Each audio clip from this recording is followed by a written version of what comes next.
कैसे हो विद्यार्थी मित्रों। मैं किंजल पटेल फ्रॉम अश्वमेघ विद्यालय। विद्यार्थी मित्रों, गए वीडियो में हमने कक्षा 7 के हिंदी विषय में हमने चैप्टर नंबर 4 का अभ्यास किया था। अब हम आज कक्षा 7 में हिंदी विषय में हमारा निबंध लेखन का जो विभाग है उसमें हम आज करेंगे। उसमें हम निबंध लिखेंगे, वार्ता और पत्र लिखेंगे। निबंध लेखन में सबसे पहला निबंध है समय का महत्व। यहाँ पर समय का महत्व क्या है और हमें उसकी किस प्रकार समय जो है वो एक बार जाता है वो वापस कभी नहीं आता है, तो हमें उसको महत्व को जानना चाहिए और हमें समय जो है वो व्यर्थ गंवाना नहीं चाहिए, उसका हमें सही उपयोग कर लेना चाहिए। यही बात समझाते हुए यहाँ पर एक निबंध दिया गया है। समय हमें दिखाई नहीं देता लेकिन वह बहुत कीमती है। समय हमें दिखाई नहीं देता लेकिन वह बहुत ही कीमती है। गया हुआ धन वापस मिल सकता है पर बीता हुआ समय वापस नहीं लौट सकता। अगर हमारा धन जो है वो चोरी हो जाए या गुम हो जाए या उसे हम खर्च कर देते हैं, बराबर है, तो वो हमें वापस हम उसे ले सकते हैं, वापस हमें वो ला सकते हैं। लेकिन जो समय एक बार चला जाता है तो वो समय कभी भी लौट कर नहीं आता है। इसलिए समय धन से भी अधिक मूल्यवान है और इसीलिए समय जो है वह धन से भी अधिक मूल्यवान है। समय का महत्व समझने वाले उसे कभी बर्बाद नहीं करते। जो व्यक्ति समय का महत्व समझता है वह व्यक्ति कभी इसे व्यर्थ गवाता नहीं है, वो व्यर्थ में उसे बर्बाद नहीं करता है। वह अपनी दिनचर्या बनाता है और उसके अनुसार काम करता है। वह समय पर सोता है, समय पर उठता है, उसके भोजन और व्यायाम आदि का समय भी निश्चित रहता है। जो व्यक्ति समय का महत्व जानता है वो अपने पूरे दिन की क्या बनाता है, दिनचर्या बनाता है कि उसे पूरे दिन में कौन से समय कौन सा काम करना है और वह उसी समय पर वह कार्य करता है, उसी समय पत्रक के अनुसार वह कार्य करता है। आपके तो विद्यार्थी जीवन में आपको तो ये बहुत ही काम का है। अगर आप एक दिनचर्या बनाए लो कि आप इतने बजे सुबह उठेंगे, इतने समय में आप अपनी रोज जो सुबह का आपका जो काम होता है यानी कि नहाना धोना, बाथरूम, जो टॉयलेट जो आप चाय पीना, नाश्ता करना, ये सब कर लोगे। उसके बाद इतने समय आप पढ़ाई करने बैठोगे, इतने से इतने समय आप स्कूल में जाओगे, इतने समय आप खेलोगे, इतने समय आप पढ़ने बैठोगे, इतने समय आप होमवर्क करने बैठोगे। अगर आप ये सब इसका आप अगर एक समय पत्रक बना दो तो आपको ये सारा जो है बहुत ही अच्छे तरह से आप उसे कर सकते हैं। तो इसी प्रकार जो समय का महत्व समझता है वो क्या करता है, पूरी दिनचर्या निश्चित कर लेता है कि मुझे इस समय ये काम करना है और उसके भोजन और व्यायाम का समय भी निश्चित होता है कि वह इतने बजे व्यायाम करेगा और इतने बजे वो भोजन करेगा। वह अच्छे कार्यक्रमों में भाग लेता है, वह किसी न किसी उपयोगी काम में अपना समय बिताता है, वह उपयोगी काम में अपना समय बिताता है, व्यर्थ के कामों में वह अपना समय बिताता नहीं है। यह समय को व्यर्थ नष्ट नहीं करता, वो कभी भी अपने समय को व्यर्थ में नष्ट नहीं करता है। समय का महत्व न समझने वाले लोग उसका दुरुपयोग करते हैं और जो व्यक्ति समय का महत्व नहीं जानता है, नहीं समझता है, वो क्या करता है, समय का दुरुपयोग करता है, समय को व्यर्थ ही नष्ट करता है। वे व्यर्थ की बातों और व्यर्थ के कामों में समय नष्ट करते हैं। वो व्यर्थ की बातें करते रहते हैं, इधर उधर की बातें, गप्पे लड़ाते रहते हैं, टीवी देखते रहते हैं, गेम खेलते रहते हैं, बराबर। तो ऐसे कामों में वो क्या करते हैं, अपना जो समय है वो नष्ट करते रहते हैं। ऐसे लोग जीवन में कभी सफल नहीं होते और ऐसे लोग जो होते हैं बिना बात के समय बर्बाद करते हैं, ऐसे लोग जीवन में कभी सफल नहीं होते हैं। अगर हमें सफल होना है जीवन में तो हमें समय का सदुपयोग करना होगा। हम गांधी, नेहरू, लोकमान्य तिलक आदि महापुरुषों का आदर करते हैं। इन लोगों ने समय के महत्व को समझा और उसका सदुपयोग किया। हम ऐसे कई महान लोगों को जानते हैं, जैसे कि गांधी बापू, नेहरू, लोकमान्य तिलक, बराबर। तो ऐसे हमारे महापुरुष हैं। इन लोगों को आज हम आदर से उनका नाम लेते हैं, उन्हें याद करते हैं। तो क्यों? तो क्योंकि उन्होंने अपने समय का सदुपयोग किया, इसीलिए वो महापुरुष भी बन पाए। उन्होंने समय का सदुपयोग किया, अच्छे कामों के लिए उसका उपयोग किया, इसीलिए आज वो महापुरुष बन गए। सचमुच समय के महत्व को समझना और उसका सदुपयोग करना ही सफलता की कुंजी है। हमें समय के महत्व को समझना चाहिए और उसका सदुपयोग करना चाहिए। समय का सदुपयोग ही हमारी सफलता की कुंजी है, चाबी है। ठीक है, तो आज से आप भी, अगर आप व्यर्थ में समय गवाते हैं तो उसका सदुपयोग करना चालू कर दीजिए, क्योंकि आपने अभी समझा है कि आप समय का महत्व क्या है। समय का महत्व हम समझेंगे, उसका सदुपयोग करेंगे तो ही हम जीवन में आगे बढ़ते रहेंगे। ठीक है, अभी हम दूसरा जो निबंध है वो हम करेंगे। दूसरा निबंध है विज्ञान से लाभ और हानि। यह विज्ञान का युग है। विज्ञान ने हमें तरह तरह की सुविधाएं दी है। उनके कारण हमारे जीवन में आश्चर्यजनक परिवर्तन आया। विज्ञान से हमें ढेर सारे लाभ होते हैं, लेकिन कई बार क्या होता है, उससे हानि भी होती है।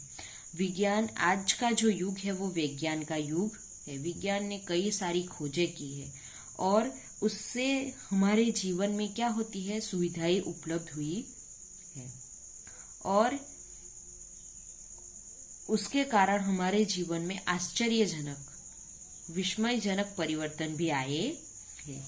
विज्ञान के कारण आज यातायात के अनेक साधन हो गए हैं।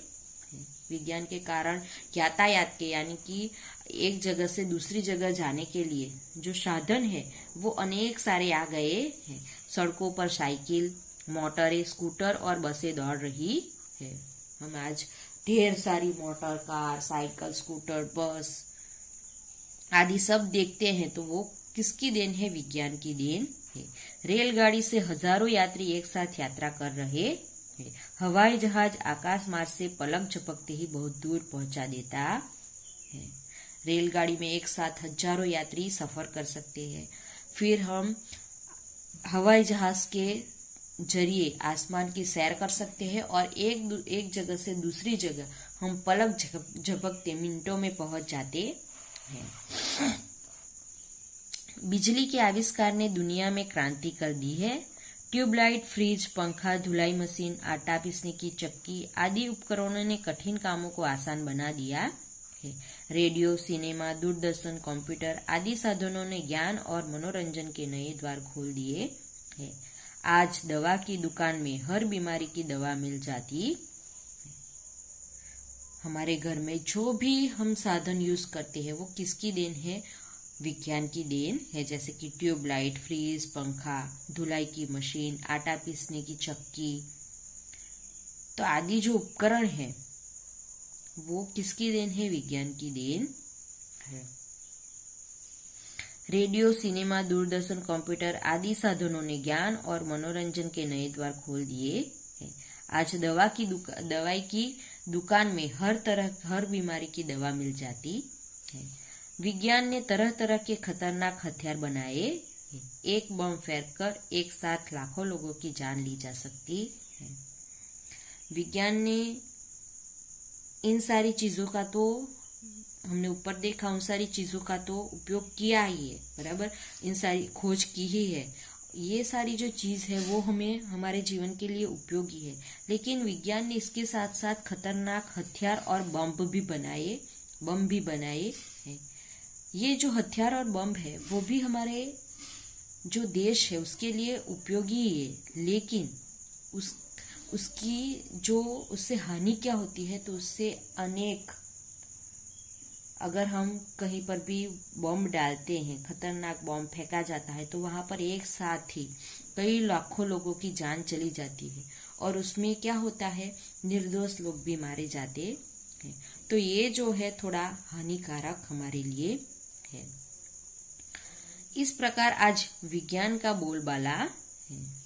इस प्रकार आज चारों तरफ विज्ञान की ही बोलबाला है। ठीक है, तो आज हमने ये 2 निबंध किए हैं। अब हम कहानी लेखन देखेंगे। कहानी लेखन में हम एकता ही बल है ये कहानी देखेंगे। एक बहैया था। एक दिन बड़े सवेरे वह जाल लेकर शिकार करने जंगल की ओर चल पड़ा। एक बहेलिया यानी कि शिकारी था और वह बहुत सुबह जंगल में शिकार करने के लिए चला जाता है। उसने एक जगह जाल बिछा दिया और उसके ऊपर अनाज के दाने बिखेर दिए। इसके बाद वह थोड़ी दूर एक पेड़ के पीछे छिपकर बैठ गया। उसी समय कबूतर का एक झुंड उड़ता हुआ वहां से गुजरा। कबूतरों ने जमीन पर अनाज के दाने बिखरे हुए देखे। लालच में आकर वे नीचे उतरे। जैसे ही उन्होंने दाने चुगना शुरू किया कि वे सभी जाल में फंस गए। सभी कबूतर जान बचाने की चिंता में पड़ गए। तभी उनमें से एक बूढ़े कबूतर को तरकीब सूझी। उसने सभी कबूतरों को जोर लगाकर एक साथ उड़ने के लिए कहा। सभी कबूतर जाल के साथ उड़े। बहेलिया चकित होकर देखता रह गया। सभी कबूतर जाल के साथ एक चूहे के बिल के पास पहुंचे। वह चूहा उस बूढ़े कबूतर का मित्र था।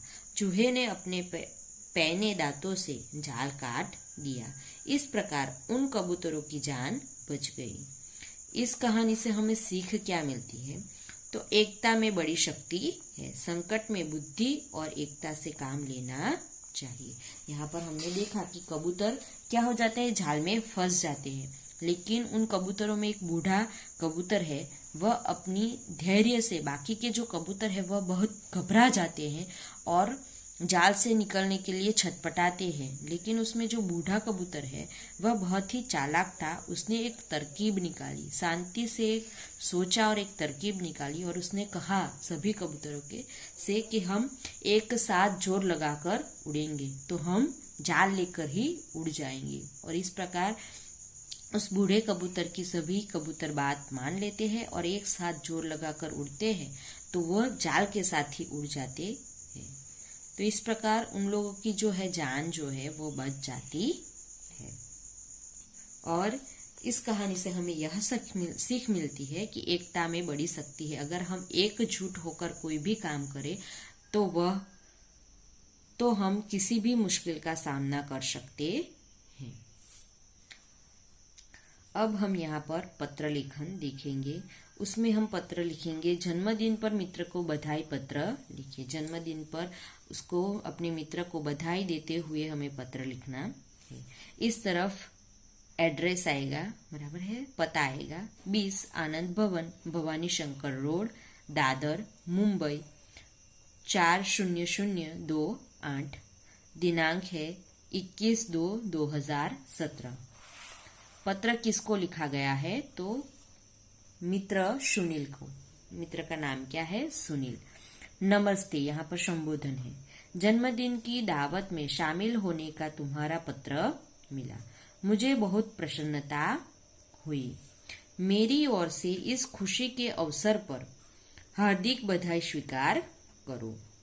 मेरी भगवान से प्रार्थना है कि तुम हमेशा स्वस्थ रहो और तुम्हारी उम्र बहुत लंबी हो। तुम जानते ही हो कि मेरी घटक परीक्षा नजदीक आ गई है। मैं तैयारी में लगा हुआ हूँ। मुझे खेद है कि मैं तुम्हारे जन्मदिन की पार्टी में शामिल नहीं हो सकूंगा। मुझे क्षमा करना। मैं इस शुभ दिन पर अपने भाई के हाथों तुम्हारे लिए एक छोटी सी भेंट भेज रहा हूँ। इसे स्वीकार करना। पूज्य पिताजी और माताजी को मेरा प्रणाम। पार्टी में आए हुए सभी मित्रों को मेरी ओर से जय हिंद कहना। तुम्हारा प्रिय मित्र अनिल। इस प्रकार आपको ये पत्र लिखना है, ठीक है। तो यहाँ पर ये जो हमारा निबंध लेखन के अंदर हमारा जो हमने 2 निबंध, एक कहानी और एक पत्र किया है, वह आपको निबंध की नोटबुक के अंदर लिखना है, ठीक है। तो यहाँ पर ये हमारा खत्म होता है। नेक्स्ट वीडियो में हम आगे का अभ्यास करेंगे। Thank you.